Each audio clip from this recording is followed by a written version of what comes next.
Every year I go on at least one winter bikepacking trip alone in Scotland. I find the solitude is really refreshing and it's generally very quiet for bikepacking at this time of year. Before Christmas I released a film called Reflections because I had to cancel my Scotland winter trip. I decided to revisit an old trip that I did in 2021. This video is the story of the second attempt to do the trip I'd planned. I'd booked the train up from York to Inverness, where I'd be staying in a hotel, before setting off down Route 78 down to Fort Augustus, and from here I'd be wild camping by the loch, in a place I'd stayed a few times. This is a carbon copy of the route I did in my Reflections film.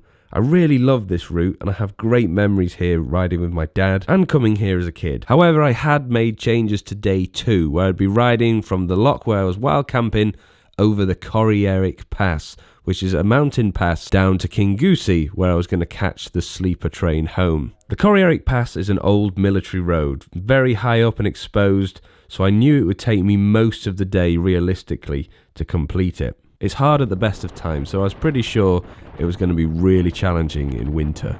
But little did I know, things were going to get dangerous. Now, because of the very windy weather we can expect, we have already issued a number of yellow wind warnings. There's a large wind warning covering pretty much all of the UK. We're talking of gusts 50 to 60 miles per hour quite widely, 60 to 70 around exposed areas, so high ground, coasts, and around western parts of Scotland we could see gusts of around 80 miles per hour perhaps. So as a result, I decided to make changes to day 2. Instead, I was going to follow exactly the same route I did a few years ago, down to Fort William, along the Caledonian Canal and some pretty flat roads. It wasn't as exposed here, so I was much more likely to be out of the winds and away from danger. I'd managed to get the last seat on the sleeper train from Fort William back home, and there was a bike space, which was really lucky. A couple of days went by and I was all packed and ready to go, but things got even worse. In this red warning zone, damaging gusts of wind of 70, 80, 90 miles an hour. The potential around exposed areas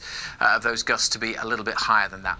Everyone was advising me not to go, but I was so focused on getting another film completed, thanks to the failed attempt last time, and 2 fails if you count the Iceland film I did before December, I just shrugged it off and decided to go anyway.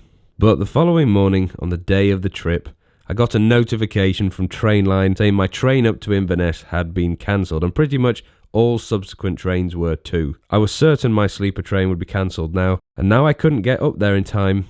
I knew the gig was up. So in the end I had to cancel, which is probably what I should have done at the beginning when I first heard about the storm coming.